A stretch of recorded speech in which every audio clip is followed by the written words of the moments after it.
Une vidéo floutée, une vidéo d'anatomie, donc si ce n'est pas le bon moment, vous pouvez la sauvegarder pour plus tard, et si ça vous intéresse pas, vous pouvez swiper. Aujourd'hui, on va parler d'un muscle peu connu qui s'appelle le sous-clavier.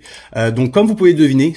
en dessous, clavier comme clavicule, il va se localiser vraiment en dessous de la clavicule, donc c'est pour ça qu'on va retirer le grand pectoral, on va retirer le petit pectoral, et on va être capable de le localiser. Donc ici, on a la clavicule, ici, on a la première côte, et c'est vraiment ce petit morceau de viande qui est juste là. Donc un petit peu plus clairement, on est capable de le voir juste ici, donc il vient vraiment rejoindre la première côte à la clavicule, et d'un point de vue musculaire, il est vraiment responsable de l'abaissement de la clavicule, et il participe un petit peu à une certaine rotation.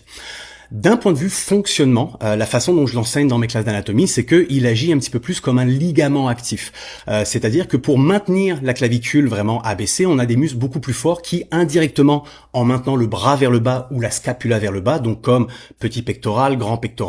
dorsal, on a aussi le trapèze inférieur, ils vont être capables de maintenir indirectement la clavicule vers le bas. Donc c'est pour ça qu'il agit vraiment dans des conditions extrêmes où vraiment la clavicule est en élévation vraiment très élevée, afin d'éviter que la clavicule se fasse trop tirer, parce qu'il faut pas oublier que au niveau de l'articulation sternoclaviculaire, c'est une articulation de type sellaire, c'est-à-dire que la clavicule repose littéralement comme une selle à cheval, donc va vraiment reposer sur le manubrium sternal, donc c'est très facile pour vraiment se disloquer vers le haut. Donc c'est une façon vraiment que je l'enseigne comme quoi que le sous-clavier agit vraiment comme une sorte de ligament actif.